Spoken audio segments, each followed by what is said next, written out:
Hello folks, my name is Pojo and today it's spoiler season. We have a few new cards coming up, anywhere from 5 to 100 this month apparently is the total list. But yeah, it's going to be a small set of some kind and we're really looking forward to seeing what kind of cards are coming up. But there have been 3 spoilers already that were published in Game Informer magazine, and so we're going to take a look at each of these 3 cards and we're going to talk about them just a little bit and see how things are going into the upcoming set. We do know that voiceovers for cards are coming, so that is something that's going to be really exciting in open beta. I'm looking forward to that. I hope some lore stuff is coming soon as well. But today, we're just going to talk about 3 cards that have been announced, and now that I finally have art for them, I'm happy to talk about them and talk about how they play and what kind of cards that we have. Alright, so here are the 3 cards. The art is just a little bit low quality, so apologies for that. We don't have a better art yet that I know of. But this is Jekk the Bounty Hunter, Cabal Spymaster, and Combre Emissary. These are the 3 new cards that are getting introduced in the new set, and there are of course going to be a bunch of others, but these are the ones that we know about. So first off, we have Jekk the Bounty Hunter. Now Jekk is a very familiar piece of art. You may recognize him. His guns are, I believe, on the Eternal Throne in the background of the game. So if we just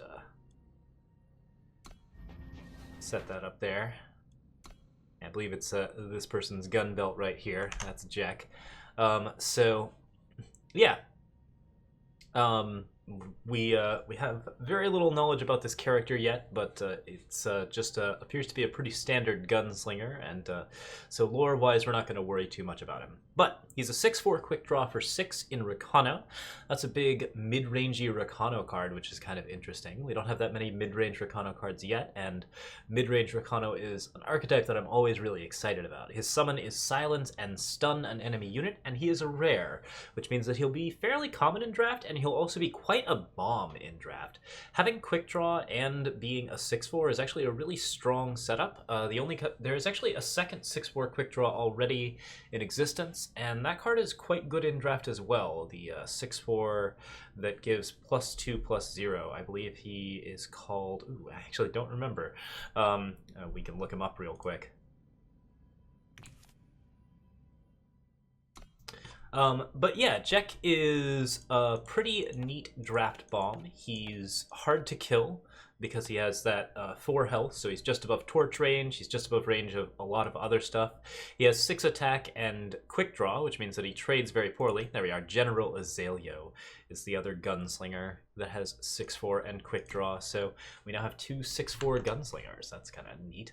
The silence and stun effect is good removal. It essentially puts a rebuke on a 6-cost body, which is a really nice addition. Rebuke is already a card that in draft is quite useful because removal is useful, so this card gives you a lot of extra benefit with that awesome summon effect.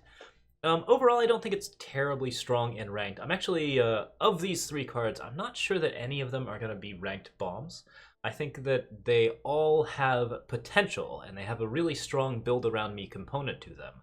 But I'm not 100% certain if any of them are going to make it into any major decks. The most likely card to make it into a major deck is going to be Cabal Spymaster, which we'll talk about in just a little bit. But yeah, so that quick draw ability essentially makes him unblockable. He's pretty hard to kill, he does a lot of damage, he has a very high clock on him. His only major problem in ranked or constructed is that he has a pretty high cost for a 6/4. That stat line is okay, but it's not great on defense. It's really only good on offense, and the fact that he silences and stuns an enemy unit is very powerful. Stun is a very powerful effect, and so is silence as well, so this can effectively remove quite a few units from the game, and in addition, it does allow you to get in 6 extra damage as a top deck, right?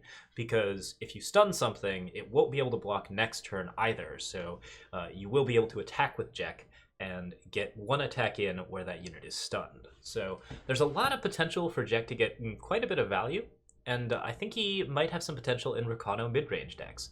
I'm pretty excited about him. I think he's going to make a worthy addition to the set.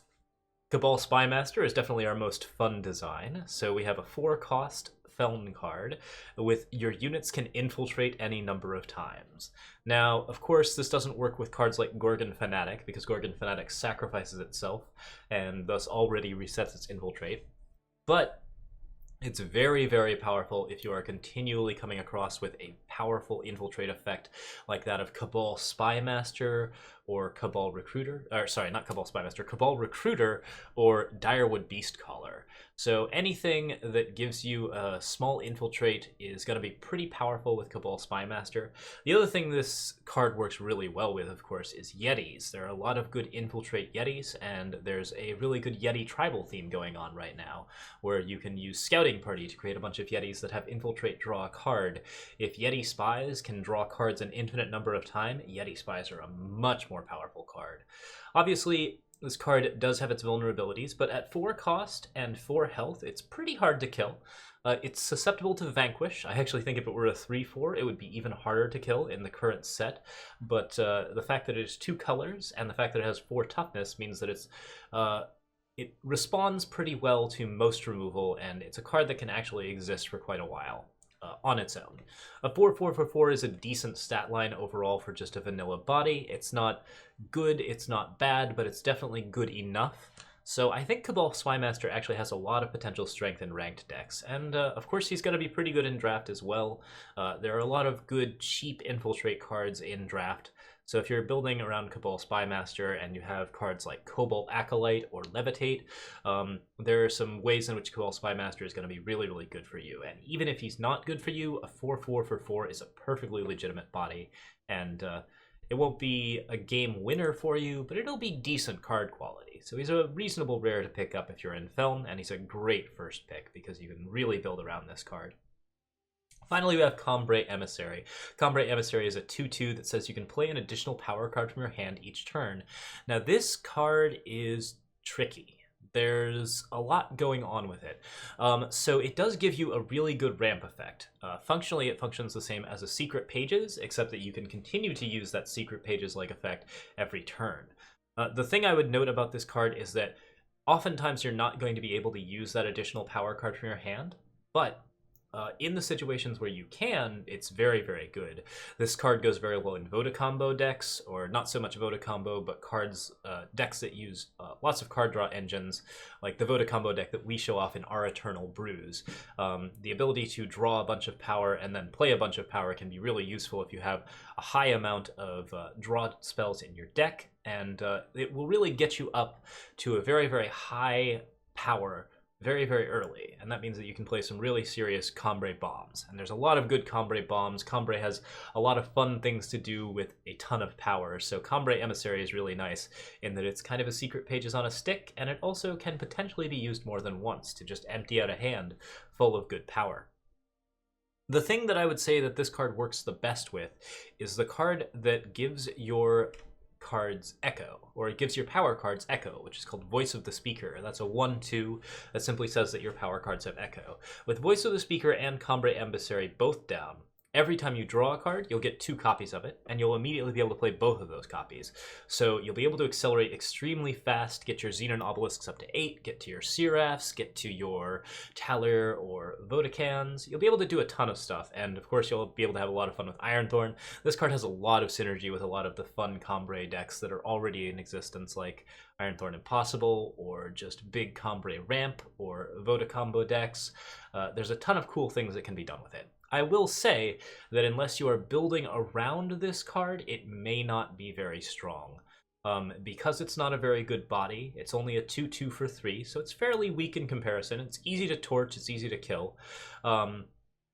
It's not necessarily going to get you more than that 1 ramp effect, and then maybe it gets torched. But if you play it out, you should be able to play out your power before your opponent can do any sort of removal. So you can get at least 2 power off of this card immediately. And while that is essentially negative card advantage, it is an advantage in overall tempo and overall ramp. So Combre Emissary has some definite possibility there, and I'm really looking forward to seeing what people can do with it. If you have Combre Emissary in your deck, it's going to be similar to a card like Excavate, where you're going to want a lot of extra card draw so that you can deal with the fact that you're emptying your hand faster. And I think that Combre Emissary will treat that very well. Ancient Lore is going to be a better card with Combre Emissary on the board, so there's going to be some fun things that you can do with that. All right, so those are our 3 spoiler cards. We'll be back with a new Eternal Basics tomorrow, so keep an eye out for that. That should be coming up in the morning tomorrow. And thank you guys so much for watching. I'll be back with more spoilers as soon as we have them. Have a really good night.